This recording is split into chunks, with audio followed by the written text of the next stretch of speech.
suis arrivé à Zaporijjia le 11 septembre, donc sur la centrale, qui n'est pas à Zaporijjia, faut préciser, c'est dans une ville assez loin d'ailleurs, c'est sur les bords du Dniepr, la ville s'appelle Energodar. En revanche, cette ville, elle est très très proche de cette immense centrale qui a 6 réacteurs qu'on a vus, etc.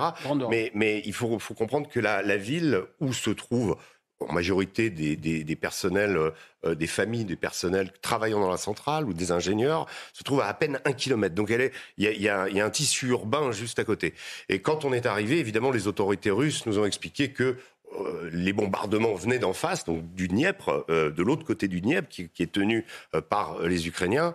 Et on a pu voir que les pièces qu'ils nous présentaient, nous montraient des obus, des shrapnels, ce qu'on appelle des morceaux de métal, des éclats d'obus, des drones qu'ils ont abattus, nous disant que ces drones ont été propulsés sur la centrale.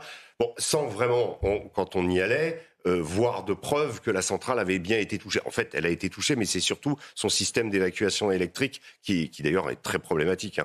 C'est vraiment un truc très très grave qui s'est passé et qui continue un peu aussi de façon épisodique à se produire.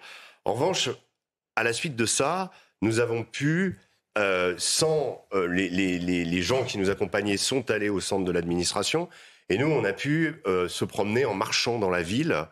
Et donc on a pu parler aux habitants. Là, il y avait personne avec nous pour nous dire ce qu'on devait leur dire, ou pour essayer de nous montrer des gens présélectionnés, par exemple. On a pu, au hasard, discuter avec des gens qui attendaient, des jeunes, des femmes âgées. Et il y a une femme, justement, qui nous a dit « Venez voir ma cité, voilà où j'habite ». Et là, il y avait une quinzaine de voitures qui avaient été brûlées par des impacts de ces bombardements, je précise, c'est à 1 kilomètre de la centrale, et il y avait des impacts des obus dans certains appartements. Donc on pouvait identifier les obus. On pouvait identifier les obus, mais surtout identifier, on voyait très bien d'où il venait. L'angle de tir. Ouais. Et l'angle de tir, il n'y avait pas de doute, c'était du 150 mm au minimum. L'obus n'était plus là, mais ça se voyait vu l'impact. Et derrière, c'était le Dniepr, donc ça venait forcément du côté ukrainien. Alors, donc c'est des obus qui avaient été tirés par les Ukrainiens, voilà. et qui auraient potentiellement pu toucher la centrale. Peut-être que certains, mais en tout cas, de dire que la centrale n'a pas été touchée par des obus ukrainiens, c'est